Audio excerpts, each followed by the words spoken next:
You ever have that feeling like you're doing everything right with your money, but you're still not really getting anywhere? Well, today we're going to pull back the curtain on 5 hidden habits that are quietly holding the middle class back. And look, this isn't about being irresponsible. It's about playing by a rulebook that's just, well, completely outdated. Does this just hit a little too close to home? You know that feeling at the end of the month? The bills are paid, you've got a decent job, but when you look at your bank account, there's just no real progress. You're not sinking, no, but you're definitely not swimming forward. You're just treading water. And hey, if that's you, you are so not alone. The U.S. Federal Reserve found that a staggering 60% of middle-income households are basically one surprise away from a real crisis. They couldn't comfortably handle a simple $1,000 expense. I mean, that's not poverty. That's living on a financial knife's edge. But here's the good news in all of this. For most people stuck in that cycle, the problem isn't really the size of their paycheck. It's the small, totally normal habits that are slowly, silently chipping away at their financial future. And you know what the even better news is? You can change those habits, like starting today. So let's break these habits down one by one. We're going to talk about the I earned it trap, why a steady income isn't the same as real security, the true cost of normal debt, the huge difference between saving and investing, and finally, the incredible power of just getting started. All right, first up, the earned it trap. This one is so common. You get a raise, so naturally you upgrade your lifestyle. A bigger apartment, a nicer car, it feels like a reward you totally deserve, right? But this single habit, this one thing, is the #1 reason that for decades, rising incomes haven't led to more wealth. It keeps you on a treadmill, running faster and faster just to stay in the exact same place. See, the old rule says a raise is permission to spend more. But the new rule, the one that actually builds real financial momentum, says a raise is an opportunity to invest first. Before that lifestyle creep can even get its foot in the door, you put at least half of that new money to work for your future. And here's the proof. It's pretty shocking. Even as wages have gone up over the years, our savings rate has absolutely tanked. Just look at this.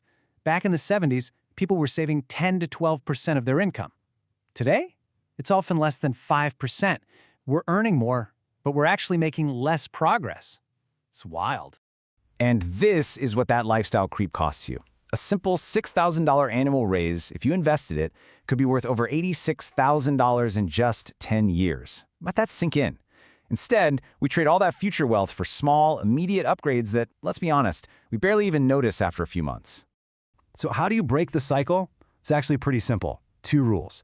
First, the 50% rule. Just automate half of every single raise straight into your investments. Don't even let it touch your checking account. Second, the 90-day delay. Just wait 3 months before you upgrade anything. This breaks that emotional impulse and lets a little logic back in the driver's seat. Now that trap of spending more as you earn more leads us right into our second big habit, this illusion of security. We're taught to think that a steady paycheck means we're safe, but honestly, that's a really dangerous misconception. It can actually be masking some deep financial fragility. Okay, take a look at this budget. On the surface, it looks fine, right? A $5,000 income feels solid. But with fixed expenses this high, it's basically a house of cards. Just one missed paycheck, one emergency, and the whole thing could come crashing down. The higher your fixed costs, the more fragile your life is. This right here is a total game changer. We have to redefine what security means. True security isn't about how much money you earn each month. It's about how long you can live without earning. How many months could you survive if your paycheck vanished tomorrow? 6 months is good. 12 months? Now that is true freedom. All right, let's talk about the silent killer of wealth, normal debt. And I'm not talking about some huge financial catastrophe here.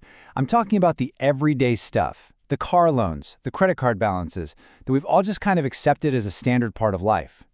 And this is the real price of that normal debt. That $7,500 in interest you might pay on a typical car loan, it doesn't just disappear. If you had invested that money instead, it could be worth over $75,000 in 30 years. That's what you're actually trading away for the convenience of debt. This all comes down to a really powerful mindset shift.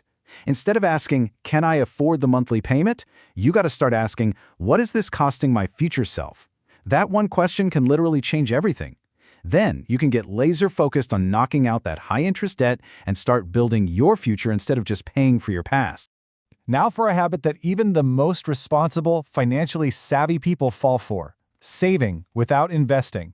You think your money is all safe and sound tucked away in a savings account.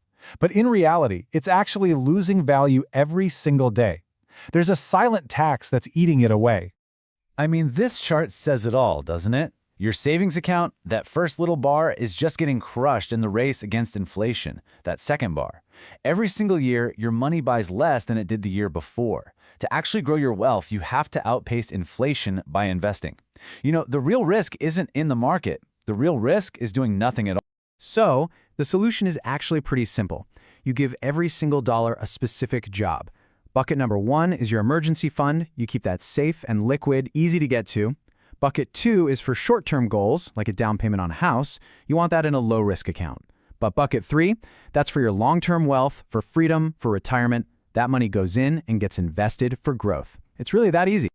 And that brings us to the final and maybe the most destructive habit of all: procrastination. You know, we tell ourselves, oh, I'll start investing when I make more money, or I'll start when I understand it all perfectly. We keep waiting for that perfect moment to arrive. But guess what? The perfect moment never comes. Just look at this timeline.